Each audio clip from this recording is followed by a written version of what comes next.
a real pleasure to have our speaker, but before here, and I will introduce him in just a second. I just want to remind everyone to fill out your DEI climate survey.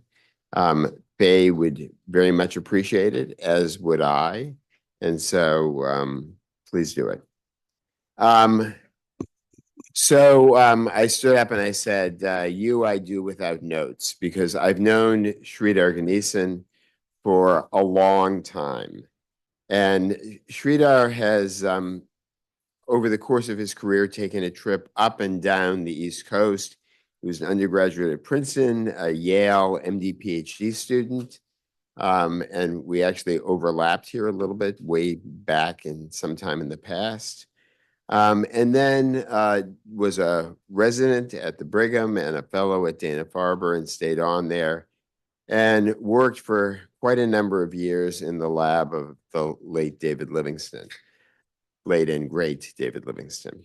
And Shridar is now a professor of medicine at Rutgers, has assorted titles which are up on the screen, and has focused his career on DNA damage repair and related topics.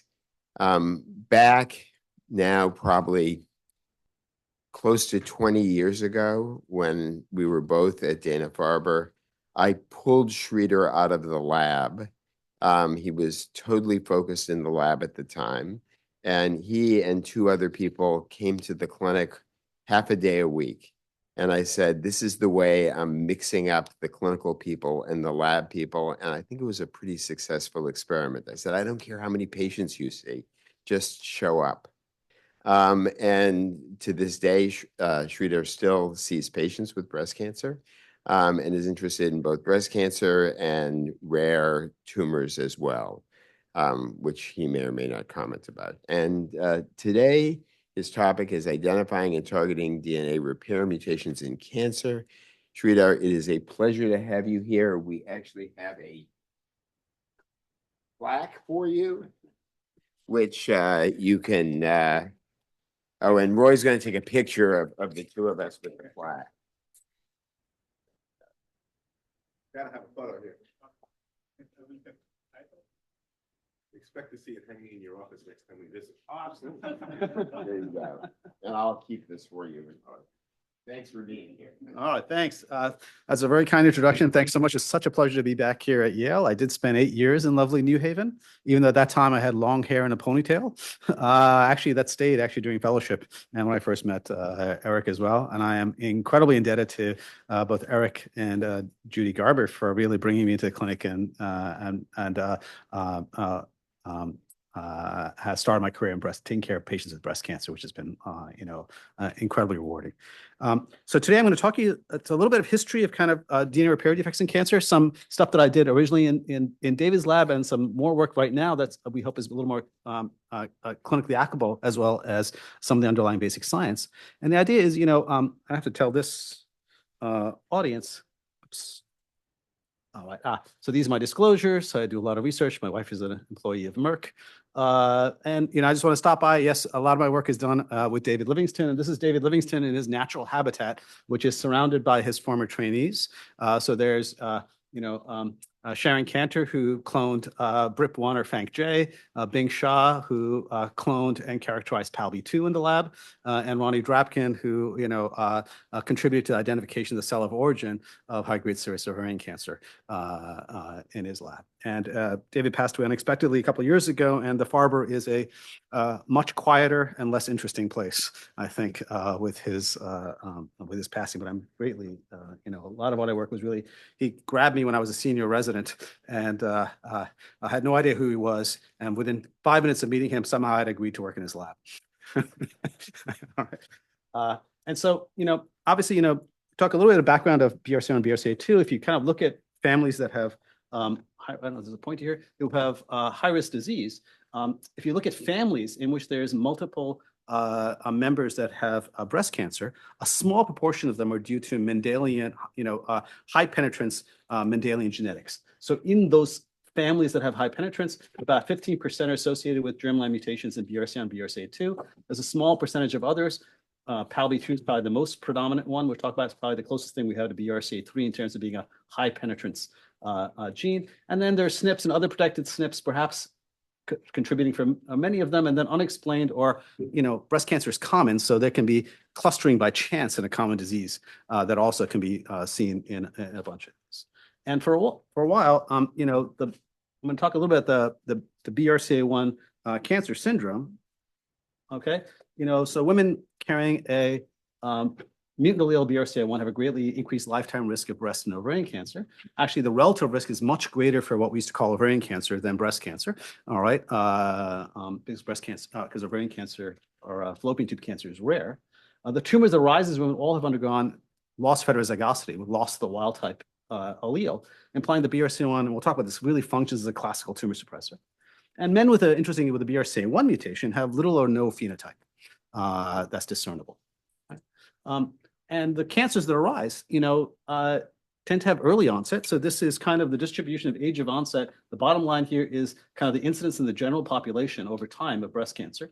And up here is BRCA1. You see the incidence starts to rise in the 30s and really peaks in the premenopausal time. And then after about age 50, you can see these curves are actually parallel. So then the bulk of the risk is really here.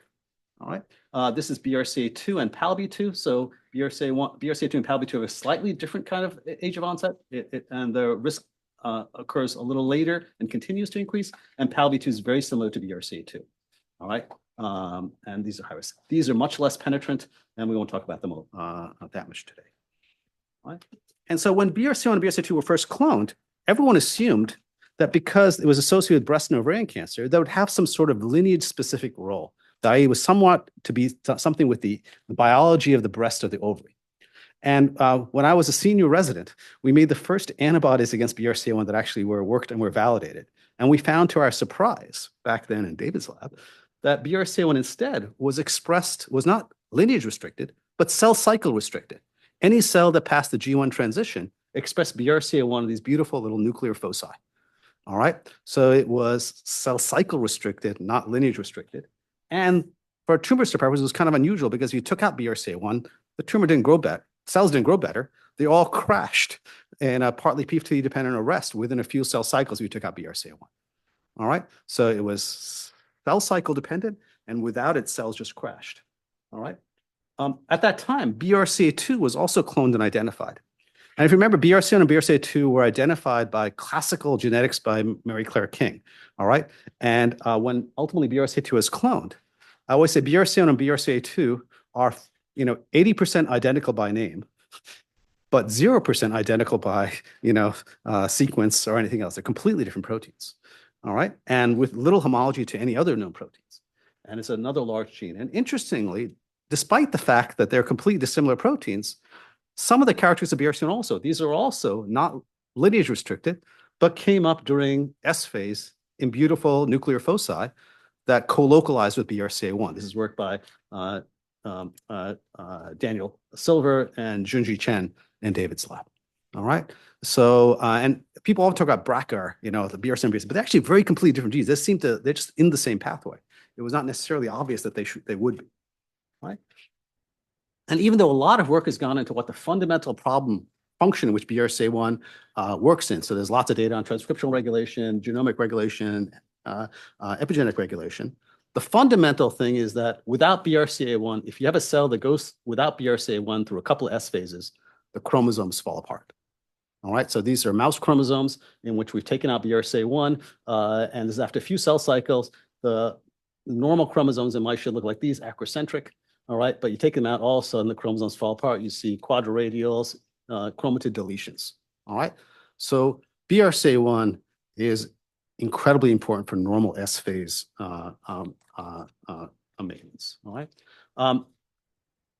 Other thing is that what we realized from this is that BRCA1 is what I consider an accidental tumor suppressor.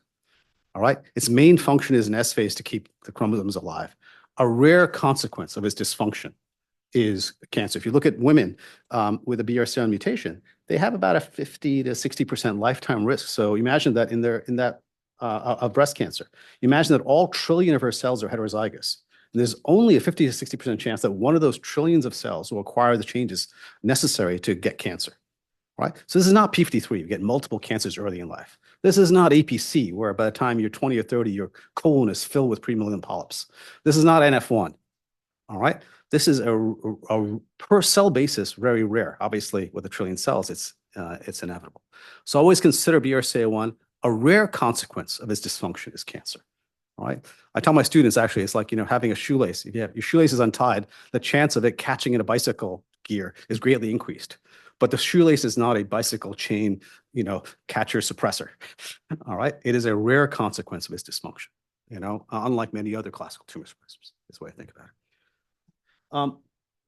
So early on, some insight to that role of BRCA1 in DNA repair was actually found in Davis. I was lucky enough to work with Ralph Scully early on, again, as a resident and fellow.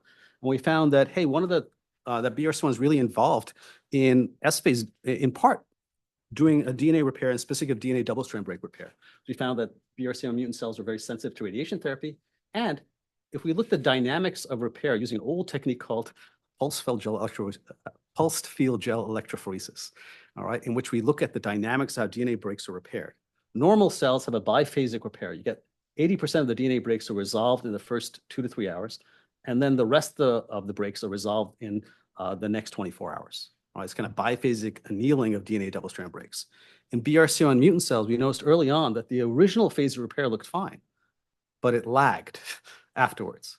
All right, you had unresolved breaks. And this gave us an idea that this was involved in a fundamental aspect of DNA that without BRCA1, you get unrepaired DNA double-strand breaks during S phase.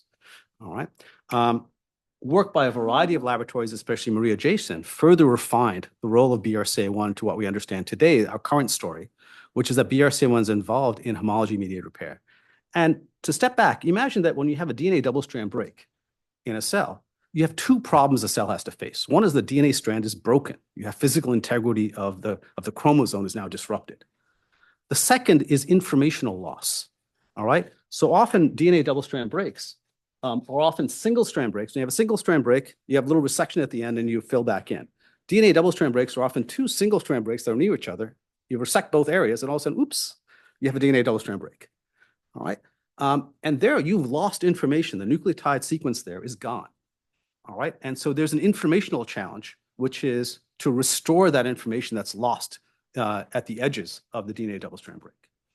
And so you imagine the ways to repair the DNA double-strand break, some which dominate during S phase. Oops, I lost my pointer. Oh, there we go. Some which dominate during S phase is basically just slam the ends together. That's beautiful. It gets rid of the structural problem of a DNA double-strand break, but doesn't solve the information problem. All right. Because in order to restore the information problem, you have to have a template that has the missing information as a template to restore that information. The only time you have that is in S phase with your sister chromatid. You also have your homologous chromosome theoretically outside of S phase, but that'll actually not be truly error-free. You'll get loss of heterozygosity, and that occurs occasionally. All right. The other potential source of information is RNA. And in other organisms, there is RNA templated repair, which also can restore information. The role of that in mammals is still evolving. And whether that occurs or not is not clear. All right. But those, so, and so you imagine that there is, all these places, all these ways promote resolution of the structural problem. During S phase, you can use homology-mediated recombination using the sister chromatid to get error-free repair that also resolves the informational challenge of a DNA double-strand break. All right? And what's interesting is that, if you impair NHEJ or S single-strand annealing, all right, you actually don't have, the cells are okay. So you knock out 50BP1 or ATM, you cause a huge change in DNA strands. You get, in mice and humans, they're viable. Okay, you can have humans that live without ATM or 50BP1 and mice that live without them. They're small, sensitive radiofilm. But if you mess up the genes that are involved in homology-mediated recombination, BRCA and BRCA2, you get early lethality in mice, and your chromosomes fall apart. All right, so that's really important for normal management of S phase. The interesting thing is, of course, that somehow cancers that lose BRCA1 in a way that we still don't really understand, survive. All right, if you take any normal cell, even most cancer cells, and acutely get rid of BRCA1, the cells just fall apart. All right. But somehow the BRCA1 and BRCA mutant cancer cells survive and proliferate in a reason, honestly, I don't think we still really understand. But interestingly, they still carry this profound defect in homology-mediated repair. And that makes them highly sensitive to certain forms of DNA damaging that occurs during S phase. And that includes this early work from Thomas Halliday's group and Alan Ashworth, which found that PARP inhibitors were synthetically lethal to BRCA1 and BRCA mutant cell lines. Important thing was this was not what had been found in cell lines. This was all found in primary mouse. Both labs actually use primary mouse ES cells to find this. If they tried this in cell lines, it wouldn't have worked. We can talk about why that is later. All right, if they use cancer cell lines. All right, so both these things were found actually in primary cells that were BRCA1 and BRCA2 division. Okay. And the original rationale for why this worked was that, hey, PARP, ADP polymerase ribose, is this highly abundant enzyme, and it turns on its polymerase activity whenever it sees single-stranded DNA. So it's active anytime in our genome single-stranded DNA is generated. And that is basically at replication, but also at transcription, right? So PARP is turned on every time transcription fork is on because you have single-stranded DNA. And you have it also doing DNA repair. So anytime you have single-stranded DNA, PARP is turned on, all right, and causes this. And the original theory for why BRCA1 and BRCA2 maybe work is that, you lose PARP, now all of a sudden you have spontaneous single-strand nicks. With PARP inhibitors, these are not repaired. And so now, which is fine because single-stranded DNA doesn't cause anyone any harm. But if these go into S phase, the single-strand breaks become DNA double-strand break equivalents. And these require BRCA1/2 mediated pathway to really restore the replication fork using homology-mediated repair, and you go on. But now, if you don't have BRCA1 and BRCA2, now this is now a catastrophe. All right, that was our original story. All right, that it was really unrepaired single-strand breaks that caused catastrophe. Now we realize actually it may be more complicated than that, and what PARP inhibitors really do is create bulky adducts by trapping PARP.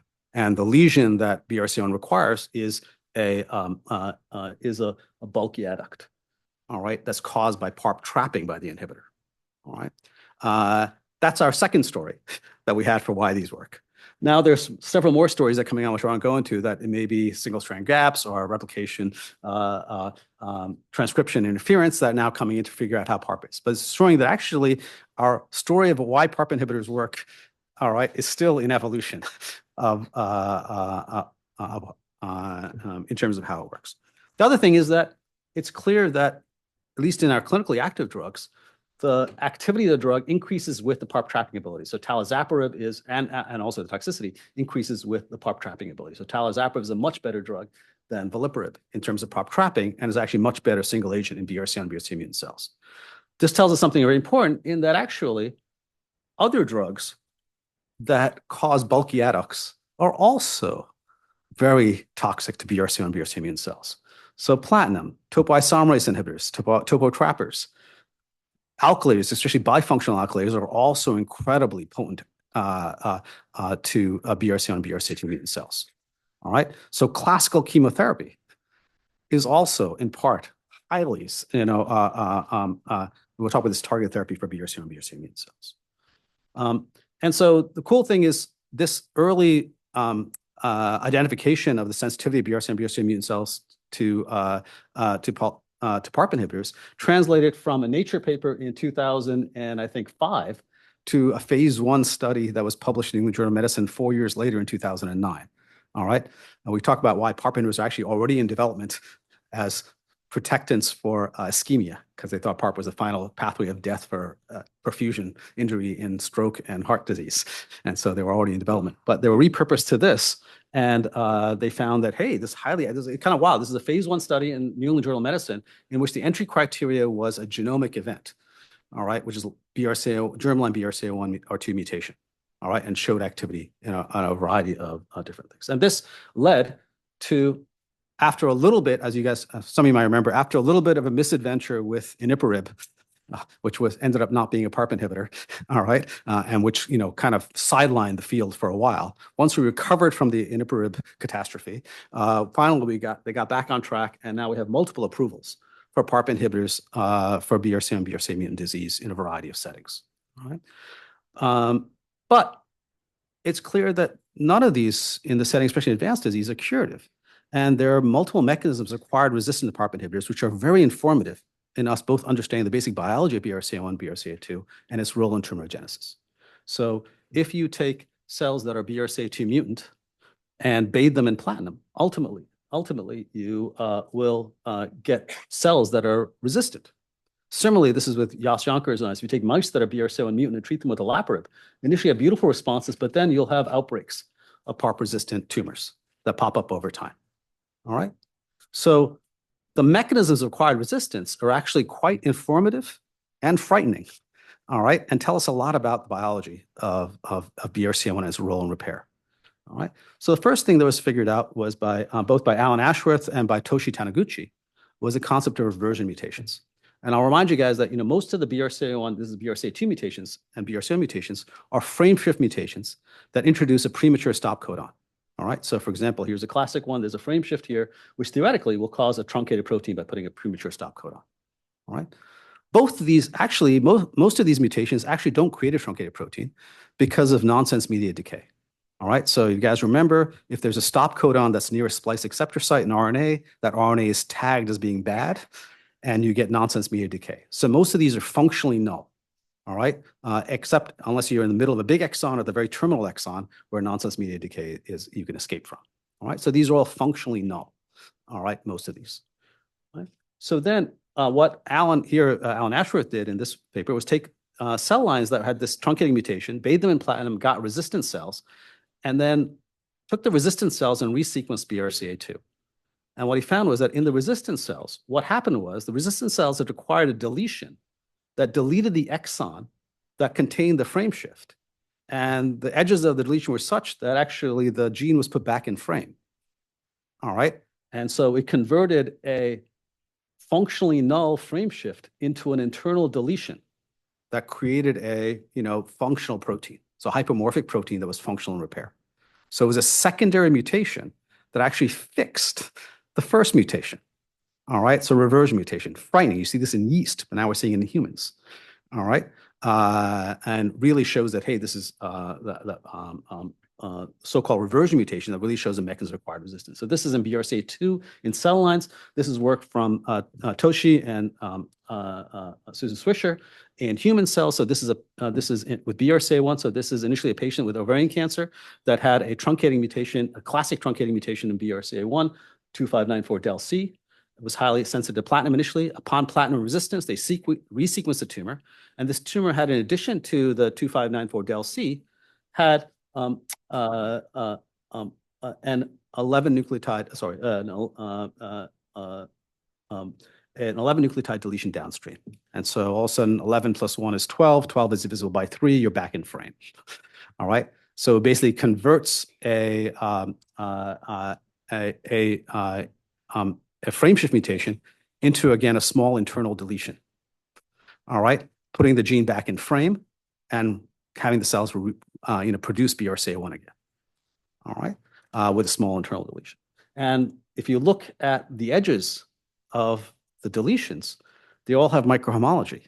And so this is the BRCA1 mutant cells inappropriately using non-homologous end joining to slam together. Whenever they see a break, they just slam together the ends. And so this is, in fact, the inappropriate repair mechanism that's generating these reversion mutations. All right? So it's really wild. Here you're putting back in BRCA1 back in frame under selection. All right? The second mechanism of acquired resistance, which was done by our laboratory together with Yas Jonker's laboratory, as well as found by Andre Nuzenzweig and Sam Bunting, was compensating mutations. These were acquired mutations in other parts of the pathway that also required resistance. And this is kind of wild. I'll just go to a little bit of the story, which is what we did with Yas a while back. Was we said, what genetic events will allow ES cells to tolerate BRCA1 loss? And what he said it was an ES cell in which one allele of BRCA1, has a huge deletion from exons 3 to actually 13 here. And so it's this giant deletion. And the other allele has exons 5 and 6 floxed. All right. And more importantly, not only was it floxed, but it was triggered in such a way that there's a puromycin resistant cassette that was out of frame. So when CRE is expressed, it not only excises exons 5 and 6, but puts the puro cassette in frame. And so the cells become BRCA1 deficient and puro resistant. And this is important because what the idea is that you add on tamoxifen and then add puromycin to enforce that only the cells that have undergone recombination are present. And when you do that, you basically get all the cells die. You can recover this by putting in exogenous BRCA1, showing this is dependent on BRCA1. So it's a thing where we can get acute deletion of BRCA1 in this ESL. And then the game was, then we use piggyback retrotransposon system to cause saturating mutagenesis. And say, let's turn on piggyback retrotransposons. So these are little transposons that can hop, they can insert into an intron and cause capture, or they can insert in front of a promoter and turn on a gene. And the idea is let's turn on a piggyback retrotransposon, add tamoxifen, add puromycin, and see if any cells survive. If they do, what happened? All right, what was the genetic event there that allowed these cells to survive? And this was done initially Peter Baumann in labs, and Amal Ali was working on this. What we found was that when Peter Baumann looked at 214 clones that came out of this assay, 200 of them had duplication of the endogenous BRCA1 allele. All right, so they still had BRCA1. They just had one of the alleles had the event. All right, and allowed puromycin resistance. The other all had deletions and secondary loss of a gene called 53BP1, which is important in non-homologous recombination. In end joining. All right. So this is kind of wild. Loss of 50BP1 allows cells to survive BRCA1 loss. All right. And we thought, oh, maybe this is just a checkpoint effect. All right. So just like P53, somehow 50BP1 is involved in a checkpoint. And so cells are tremendously bad, but somehow they survive. But to our surprise, these double deficient cells actually restored RAD51 foci formation and restored homology-dependent repair. So homology-dependent repair was actually restored in these cells. All right, it wasn't just some sort of checkpoint loss. And so this is highly, unexpected, and said, how could two wrongs make a right? Getting rid of BRCA1, supposedly essential for homologous recombination, getting rid of a non-homologous end joining protein, or something involved in that pathway. How did that restore? All right, without going into the nitty-gritty details, is worked out both by Sam Bunting and Nussensweig, as well as our laboratories, is this really told us a lot about how BRCA1 works in DNA repair. So the story is really, it all depends on how the ends are processed after a DNA break. So imagine during 50BP1 is expressed during all phases of the cell cycle. So unlike BRCA1, which is restricted in S phase, 50BP1 is present during all parts of the cell cycle. When you have a DNA double-strand break, what 50BP1 does is basically it prevents end resection. It prevents the ends from being processed to chew back. If you can't chew back the ends, all you can do is slam them together. All right, so it promotes anomalous end joining during outside of S phase. During S phase, BRCA1 is expressed, and in a mechanism that a lot of labs are still working on, this basically suppresses this function of 50BP1 and allows end processing by the CTPI MRN complex to chew back the ends, and so you have a free end that can now be free for homology search. All right. Now, in cells that lack BRCA1, what we think is occurring is that 50BP1 is able to do in S phase what it does outside of S phase, which is to block end processing. And when you do that, all of a sudden now you no longer can do homology-mediated repair because you don't have any ends to search for, and genomic chaos ensues. All right? If you lose 50BP1, all of a sudden, actually, CTIP MRN complex, which is turned on by cyclin-dependent kinases, can still do its job. You actually get hyperresection, but you allow HR to go on. And so this shows that BRCA1 wasn't involved in the nitty-gritty of DNA repair, but was a manager that was involved in repair choice. All right. And the secondary mutation in 50BP1 actually allowed compensation. All right. And allowed a homology-mediated repair to occur. All right. And in fact, so you imagine, with a lot of work from multiple laboratories, there are multiple mechanisms required in resistance to PARP inhibitors.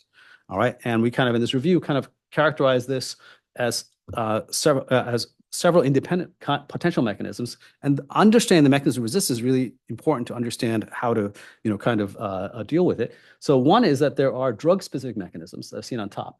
So for example, olaparib is a beautiful PGP substrate. So upregulation of drug pumps, all right, is just like you do for anthracyclines, actually is a well-recognized mechanism of acquired resistance. If that's what's occurring, you can just switch agents. All right, so these are drug-specific mechanisms. Also, some turning on a PAR can also do that. And so if you switch drugs, you can actually still get activity. If you have reversion, pathway reversion, either by genetic reversion or by compensating mutations, now homology-mediated repair is restored, and you have far fewer options to be able to handle that. All right, especially with genetic reversion, now you've lost the phenotypic difference between the tumor cells and normal cells in terms of repair, and you don't have a handle to do it on. So understanding the mechanism of resistance is really important to figure out what we can do about it. So with this as a background, these mechanisms of reversion and resistance tell us a lot about the basic biology of BRCA1 and BRCA2. So one, it tells us that, hey, platinum, anthracyclines, alkylating agents, all of those induce reversion mutations in the clinic as mechanisms of acquired resistance. That shows they're all on target. All right, that old-fashioned alkylating agents are like PARP inhibitors. It is like topoisomerase inhibitors. They're all acting on the BRCA1 dependent pathway because all of them exert selection pressure for reversion mutations. So they're all on target. All right. So if that's true, all right, and you think about this, if classical chemotherapy is in fact targeted therapy for underlying defects in DNA repair, our entire dosing needs to be, maximum tolerated dose makes no sense. It's a targeted agent. We need to think about it as any other target agent and find the extended exposure to the minimum effective dose. Second thing is you imagine that BRCA1 tumors can tolerate reconstitution of BRCA1 and HR-mediated repair. All right. So you can't cure a BRCA1 deficient tumor by putting back in wild-type BRCA1. It's not like p53. If you put back in BRCA1 into a BRCA1 deficient tumor, the tumor is happier. All right. This tells us strongly that BRCA1 loss and the repair defect is required for initiation of tumorigenesis, but not required for maintenance. All right. So we call this tumor suppressor tolerance. All right. So this is not p53. Put back p53, the cell dies. This is, shows us really required. And also tells us that second thing is, what is actually causing the growth of these BRCA1 and BRCA2 deficient tumors. All right. It's not loss of BRCA1. All right. And we talk about resistance to PARP and platinum is kind of correlated. With that background, what I'm going to switch next to is that, right now, next generation sequencing of tumors has now become commonplace for many cancers. All right. So now there's a variety of hybrid capture-based methods in which now where people are constantly doing tumor sequencing. And in fact, at Rutgers, we started doing this since 2012, in which all patients, adult, pediatric, heme malignancy, were reviewed, and we have a central molecular tumor board that came up. And we generate a lot of information from this. And one of the things I'm going to talk to you about is, how do we deal with unanticipated, unexpected mutations in BRCA1 and BRCA2, other DNA repair defects that we find on tumor sequencing? How do we figure out whether they're real, are they actionable? How do we figure this out? And I'll start again with this by giving you a case, because all our things start with us puzzling this over in our molecular tumor board. How do we deal with this? And so my first case is back in 2012, when we first started doing this. This is when Foundation Medicine was first founded by friends of ours. And so we collaborated with them. Is a 59-year-old gentleman with kidney cancer. He presented in the usual way, found to have this large mass, underwent resection, unfortunately had rapid recurrence in both the nephrectomy med and in the lung. He was treated with what was then the standard of care at that point and had either, rapid progression or intolerance. And so he was then sent to our molecular tumor sequencing protocol. And in addition to the alterations in NF2, CDKN2, and ARID1A, there was a classic BRCA2 truncating mutation. And in fact, this is a well-known founder mutation in BRCA2. All right. And so we sequenced his germline and found that, in fact, he's a germline carrier of this BRCA2 mutation. Right. So now the question is, okay, here's a guy with a germline BRCA2 mutation. Just because you're heterozygous for BRCA2 doesn't mean you're immune to normal tumorigenesis. All right. So is this just a sporadic renal cell cancer occurring in a BRCA2 mutation carrier? Or is this a BRCA2 deficient cancer? And with the underlying DNA repair defect and the sensitivity to agents we never treat renal cell cancer with. All right. And can we figure this out? All right. And so interestingly, you can. So this is his the allele frequency of BRCA2 in his tumor specimen. And then we have an estimated tumor of 62%. And we have an estimated tumor purity in this specimen. We talk about how that's done by genomics of about 30%. All right. And so can we make a model in which you figure out, if you imagine how BRCA1 loses, can we figure out what the expected allele frequency be in a mixed tumor of wild type and normal cells, which have or have not undergone or lost the wild type allele? All right.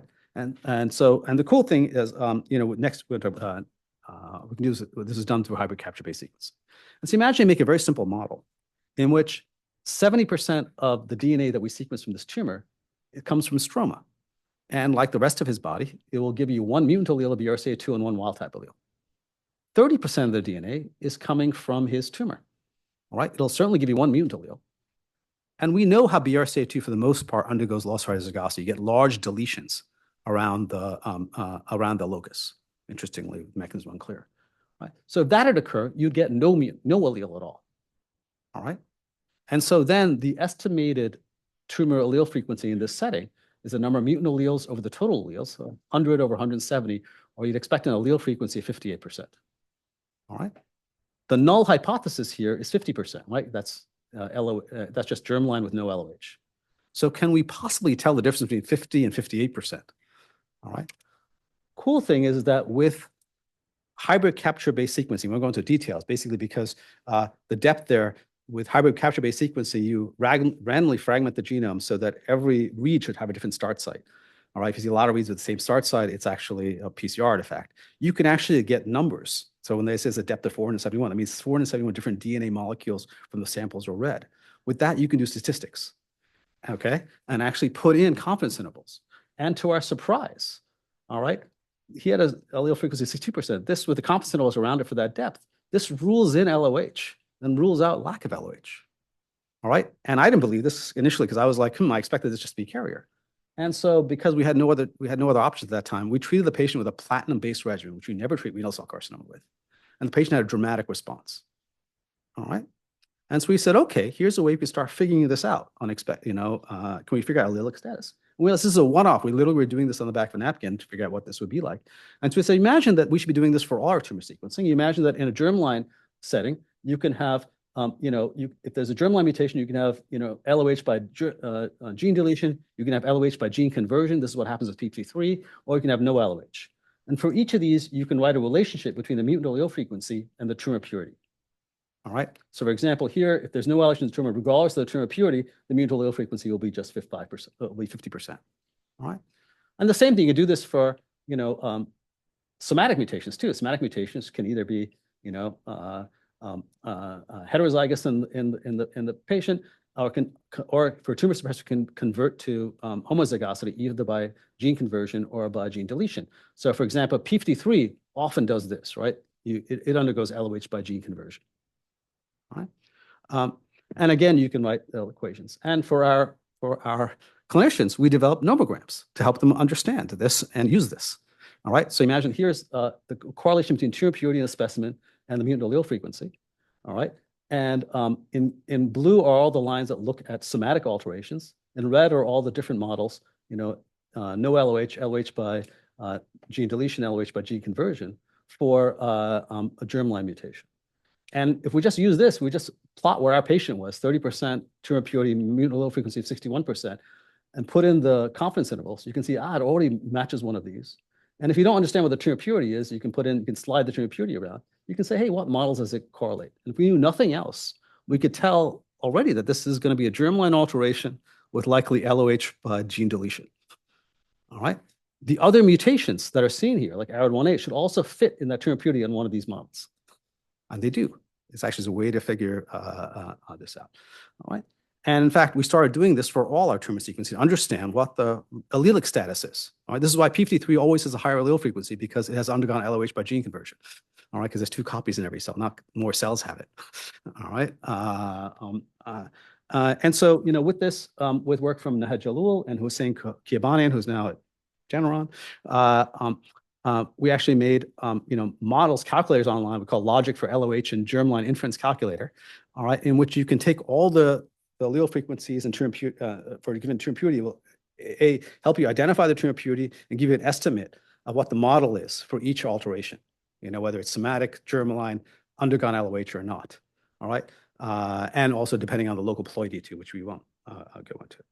And we validated this. So this is with Judy Garber, actually, from the Brigham. We had a large data set in which they had done somatic tumor sequencing and germline sequencing and showed that we can, in fact, highly predict germline status, but just by looking at tumor sequencing for every tumor except for for every gene except for p53. And I will, like math professors, I will leave that as an exercise to the reader why it fails for p53. All right, I can talk about it later. All right, statistics. All right, but then we said, okay, we have these kind of tools. Can we now sit there and go to a large data set and sit there and go, how often are there pathogenic BRCA1 and BRCA2 mutations seen in tumor sequencing across tumors? And so we collaborated with Foundation Medicine, and this is work for Ethan Sokol and Hossein Kiabanian here. And we said, okay, if you look at their initial data set of 200,000 cancers, how many times are there true truncating mutations in BRCA1 or BRCA2 in different cancer types? And you can see that, hey, there's a reasonable frequency in ovarian cancer, interestingly unexpected at that time in prostate cancer, skin squamous cell, which we'll talk about, breast, and these others. All right.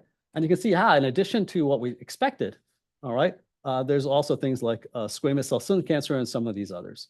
And can you guys guess why squamous cell skin cancer has a high percentage of bad BRCA1 mutations? It's the highest mutation burden cancer we have, so every gene is mutated in there. All right. But now, if this thing goes, instead of this, let's now use our approach and say which ones can we call that it's biallelic. All right. And what's interesting is that all of a sudden, ovary, breast, pancreas stays well. Okay, everything else drops to 1 or 2%. All right. So most of the alterations we see in other tumors are somatic and heterozygous, often in the setting of high mutation burden. So for example, mismatch repair endometrial cancer, you'll see lots of truncating mutations in BRCA1 or PALB2, other things, and they're bystander. If you look at them, they're somatic and heterozygous. All right. And if you look at where the mutation is, they're in a polynucleotide repeat in the middle of BRCA1, because that's where mismatch repair causes mutations. All right. So those are bystanders. They shouldn't be activated on. But interestingly, there's still a low level of cancers that really have biallelic LOH, like 1 or 2%. But 1 or 2% of lung cancer is a lot of cancer. It's almost like more than 15% of ovarian cancer. All right, that's there. All right, and so if you look at kind of when you see germline or somatic mutations, how often do we see LOH or BRCA1 or BRCA2? So interestingly, in high-grade serous ovarian cancer, if you see a predicted germline or predicted somatic alteration, either BRCA1 or BRCA2, over 95% of tumors have clear genomic evidence of loss of heterozygosity, loss of the wild type allele. All right. In breast, it's about 85%. All right. Have undergone LOH. And we can talk about why that is, because obviously as you get older, there are in fact, wild type tumors that progress in through, not every tumor a woman who has a germline BRCA1/2 mutation is not immune to normal tumorigenesis. It's an additive effect. All right. Prostate is very interesting. If you have a germline BRCA2 mutation, the cancers that arise almost always have undergone LOH. BRCA1, not so much. Even if you're germline BRCA1, most of those not undergone LOH. So BRCA2 is a prostate cancer gene. BRCA1, not so much. All right, from this analysis. And you can see pancreas cancer, you also see, again, BRCA germline there, somatic alterations are harder to pick out. And if you're outside of those 4 genes, even if you're germline, most have not undergone LOH. All right, so they're bystanders. So there's a way to pick up, hey, these bystander mutations, are there really alterations going on? The next question you can ask is, okay, we show this, biallelic alterations in a small subset of cancers outside of the ones we expect. All right, do they really have an underlying DNA repair defect and will be sensitive to these agents? Is it just some sort of statistical anomaly? Is there a way we can find out? All right, so one way you can look at that is actually look at, there are these markers which aren't great, but okay in the setting of BRCA1 and BRCA2, which says, hey, when you have BRCA and BRCA2 loss, the whole genome falls apart, and then you get clonal selection. And so you can see the pattern of genomic changes, gross chromosomal alterations that you can impute by targeted sequencing. And so there are these features like CMRI choice. We have, global LOH, telomeric allelic imbalance, large-scale transitions, which are all different ways to say these are chromosomal abnormalities, kind of like that original karyotype I showed you of cells falling apart without BRCA1, BRCA2. We can actually measure global LOH using quantitate that, especially in the high-depth sequencing that's done through Foundation Medicine, but also in certain other high-depth hybrid capture-based sequencing approaches. And so the question we ask is, okay, what is the level of global LOH in the tumors that we say are monoallelic versus biallelic for BRCA1? Okay, and what we can see is that in multiple tumor types, when there is biallelic status, the global LH is elevated. All right, but it's either monoallelic or wild type, they're low, suggesting that in these rare cancers, that when we impute biallelic loss, there's in fact evidence of a global, genomic instability pattern underlying this, suggesting that these are really, affecting the genomic instability of the tumor and maybe there. So imagine that, biallelic loss is associated with evidence of an HRD signature in multiple cancer types, and maybe a better biomarker or even chemotherapy sensitivity than just the presence of the mutation alone. All right, you have to see what's the allelic status, and is it really an early clonal event? All right, and it's important because we actually Ethan published this with others that are here. That for example, we see this classic things. We see lots of monoallelic somatic mutations, BRCA and BRCA2, microsatellite unstable tumors, and these are a side effect of the underlying mismatch repair, not a driver. All right, and so we won't go to this data, but that's just it's important because you don't want to be distracted by BRCA and BRCA mutations if they're not biallelic. All right, and in fact, in many high mutation burden cancers, you will see point mutation burden cancers. You will see this. Now the question is, hey, can PARP inhibitors work for mutations in other DNA repair genes? Now we developed a method to look at allelic loss and a way to look at a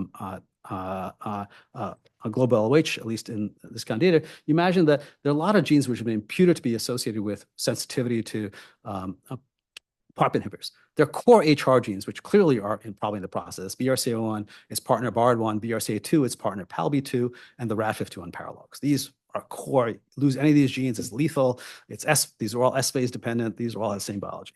There are others which are kind of HR-ish, I say, ATR kind of is where and ATR and CHEK1, the Fanconi anemia genes, which really involve more in intrastrand cross-link repair than really homology-mediated repair. BRIP1, which is kind of funny in of itself, CDK12 possibly in here. Then there are others which really have no role in HR, but are DNA repair genes themselves, like ATM, CHEK2, MBN, and others which have been imputed but not clear that they're in this pathway. And so what we could do is we actually looked at, together with colleagues of Foundation Medicine and a bunch of colleagues in Europe, we did a pan-cancer analysis using the tools that we developed and asked, when is biallelic loss of which genes is associated with evidence of genomic instability? All right. And we found that there was incredibly strong association with biallelic status and evidence of global OH. Interestingly, in BRCA1, BRCA2, RAD51, PALB2, and RAD51C, the core HR genes. All right. There was weak association with some other genes, and some of the weak association, like in RAD51B and HR, is that the numbers were low, so the error bars are high. All right. And there was no association with things like ATM, BAP1, CHEK2, and here we have lots of good numbers. All right. So even in biallelic, ATM loss does not cause the kind of genomic stability pattern that's associated with BRCA1 and BRCA2. And so we predict that ATM, as we well know, is not an HR gene. ATM mutants shouldn't be sensitive to PARP inhibitors. All right. I'll wish them. And in fact, if you look across the genome, kind of look at, where are the biallelic alterations, what kind of cancers have them? In addition to ovary, prostate, breast, and pancreas, where again, prostate is driven mostly by BRCA2, all right, not BRCA1, there is a low level of biallelic alteration of a variety of the core HR genes in other cancers. Small percentages, but these may be appropriate to think about. Those are the ones that need to target with the HR pathway. All right. And then I will end with, so imagine that, HR is present in all disease exam, more common in BRCA1 syndromes, but they are present at low level in other types. So imagine that we really understand the allelic status of BRCA1 and BRCA2, or these other core HR repair genes to really understand when they're potentially actionable. All right. And to understand the biology of them. All right. Last thing I'll do is this is really important because, recently there was not so recently anymore, but, there was this, large approval for PARP inhibitors for a set of 15 genes involved in DNA repair based on the study. And I'll just take you through it just to understand. It's kind of wild that this was done. All right. So this is olaparib for metastatic castrate-resistant cancer, and they analyzed two cohorts. Cohort 1 was BRCA1, sorry, it just should be BRCA2, and then ATM. These were grouped into was one cohort. And you can see that those treated with olaparib did better than standard care. Then there was a combined cohort A and B, which is BRCA1, BRCA2, ATM, and then 12 other genes. And this is the result in this combined cohort. And based on this, FDA approved olaparib for castration prostate cancer with mutation in any one of 15 quote unquote HR genes. All right. All right. This is the current FDA approval. Now, if you look at the data, all right, this cohort A and cohort B, there's no effect in cohort B, just 12 other genes. All right. And this is just pulled from the supplemental data. All right. That's there. This is cohort A, BRCA1, 2 plus ATM. Let's look at that. This is BRCA1, 2 versus ATM. All right. No effect in ATM. It's in BRCA and BRCA2. And in fact, if you look what's here, it's all BRCA2. All right. There's very few BRCA1 in there. All right. So the entire cohort was driven by the BRCA2 mutant population, causing the effect. All right. And so it's really important to understand this. So if you actually, this is the relative increase in survival. And you can see the only signals seen in BRCA2, RAFT1B, and 54D. There may be a little thing for CDK12, but the errors are, error bars overlap. And BRCA1, of course, there's no effect. And you guys now know why, because even when there's a BRCA1 mutation in prostate cancer, most of the time there's no LOH. So it's a bystander. All right. There's a subset that may respond, but not all, just by that. All right. And so with that, you imagine that sequencing data is a lot more information than just a list of mutations. You have to really make a model to figure out what's going on. All right. And that they're understanding tumor purity and the variant allele frequency, you can build models that sit there and go, what's going on in the tumor, what's going on in the stroma, what's going on in the allelic state, so especially for tumor suppressors. All right. Oncogenes is reasonable. It's there. But tumor suppressor, many of them, most don't have a clear haploinsufficient phenotype, which we can talk about. You need to understand the allelic status. And not all DNA repair genes are the same. You can't lump in ATM with BRCA1, BRCA2. All right. ATM mutants will respond to, like, for example, ATR inhibitors. They're synthetic lethal with a variety of things, but different than what the BRCA1, BRCA2 mutants will respond to. Right? And reversion events, I didn't go into this, subclonal events, even clonal hematopoiesis can be picked up by this kind of analysis. So we can pick up what genes, by things that fall off the model, we can pick up clonal hematopoiesis in solid tumors and other things which we published. And other things to leave you about, which I want to, is classical chemotherapy really may act as targeted therapy aimed at underlying defects and repair. And so we really need to think about how we approach chemotherapy. All right. We can, I think PARP inhibitor is nothing but chemotherapy, but given as an oral agent, side effects of PARP inhibitors are nausea, vomiting, hair loss, and neutropenia, just like etoposide. All right. And I think, we need to rethink how we dose that if we really understand the DNA repair defects. All right. With that, I will stop and happy to take questions. By using the funding sources. While people ask questions, or formulate questions, I'll ask you two quick, somewhat related questions. Okay. First, are we sure that monoallelic loss does not increase risk at all? And I'll give you the second one too, which is when we pick up somatic BRCA1 and 2 mutations, are they always biallelic? Yeah. So when I think the germline, there's a lot of things. Hey, there's epigenetic silencing of BRCA1, et cetera. And that may play a role in a very small subset of cancer. So, obviously the LOH events will pick up if there's an inversion or there's epigenetic silencing, we won't pick that up. It'll look like there's no LOH. But interestingly, in ovarian cancer, all right, we don't need to that. That explains 95% of the events we can see by genomic. We don't have to pick another explanation for that. So it makes me think that is the main mechanism of LOH. Interestingly, the few that have undergone, like in BRCA1 carriers, there's never epigenetic silencing of the other allele as a mechanism of LOH. There's always deletion, which is interesting. There are patients who have upfront epigenetic silencing in which they undergo LOH by deletion of the other allele, all right, which I didn't talk about. So if you have, I think you either have germline mutation, somatic mutation, or epigenetic silencing the first event, the second event is always deletion, which is intriguing. That suggests there's some sort of unstable area in that locus that's there. Somatic alterations. I think most somatic alterations of BRCA1 or BRCA2 outside of ovarian, high-grade serous ovarian cancer are mostly somatic, are mostly monoallelic. And yet, in breast cancer, they respond. Those patients with metastatic breast cancer respond to PARP inhibitors. No. In breast and ovary, breast and ovary. Ovary is 100%. And breast too. We saw that even when you have somatic alterations. So breast, ovary, prostate for BRCA2, pancreas. There is some sort of selection for biallelic. So we can see biallelic alterations absolutely in the somatic setting. That's there. Questions? So for BRCA mutant patients that are treated with platinum-based therapy, how often do you see reversion event? Oh, that's the most common mechanism of resistance. It's when we look for them. Often we don't look. All right. All right. When you look, it's about 50% of the time. All right. And the other ones we miss is probably because we're missing the reversions or other mechanisms. All right. And I'll say, I say something. I don't believe in BRCA. I think there's BRCA1 and BRCA2. They're very different genes with very different underlying things. We shouldn't, my thing is we shouldn't conflate them together. They just happen to be interesting in the same way. You know, that's my personal bias.